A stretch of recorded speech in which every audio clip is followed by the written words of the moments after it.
अस्सलाम वालेकुम व्यूवर्स। आदमी को अपनी सारी हाजतें खुदा ही से मांगनी चाहिए, यहाँ तक कि अगर जूती का तस्मा टूट जाए तो खुदा ही से मांगे, और अगर नमक की ज़रूरत हो तो वो भी उसी से मांगे। मतलब ये है कि इंसान को अपनी छोटी से छोटी ज़रूरत के लिए भी खुदा ही की तरफ मुतवज्जा होना चाहिए। उसके सिवा न कोई दुआओं का सुनने वाला है और न कोई मुरादें पूरी करने वाला है। खुदा से वही कुछ मांगे जो हलाल हो।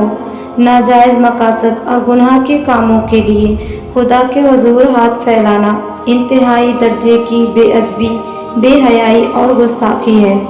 हराम और नाजायज़ मुरादों के पूरा होने के लिए खुदा से दुआएं करना और मिन्नतें मांगना दीन के साथ बदतरीन किस्म का मजाक है। इसी तरह उन बातों के लिए भी दुआ ना मांगे जो खुदा ने तय फरमा दी है और जिनमें तब्दीली नहीं हो सकती।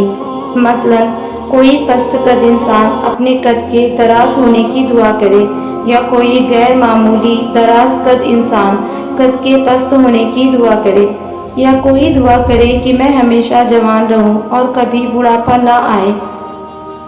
दुआ गहरे अखलास और पाकीज़ा नीयत से मांगे और इस यकीन के साथ मांगे कि जिस खुदा से आप मांग रहे हैं वो आपके हालात का पूरा यकीनी इल्म भी रखता है और आप पर इंतहाई मेहरबान भी है। और वही है जो अपने बंदों की पुकार सुनता और उनकी दुआएं कबूल करता है। दुआ पूरी तवज्जो से मांगें और खुदा से अच्छी उम्मीद रखें। अपनी दुआओं के कबूल होने का यकीन रखते हुए दुआ कीजिए। खुदा ऐसी दुआ को कबूल नहीं करता जो गाफिल और बेपरवाह दिल से निकली हो। दुआ इंतहाई आजिज़ी के साथ मांगे। दरअसल दुआ मांगते वक्त आदमी को इस तसव्वुर से लरज़ना चाहिए कि मैं एक दरमानंद फ़कीर, एक बेनवा मिस्कीन हूँ। अगर खुदा न खास्ता मैं इस दर से ठुकरा दिया गया तो फिर मेरे लिए कहीं कोई ठिकाना नहीं।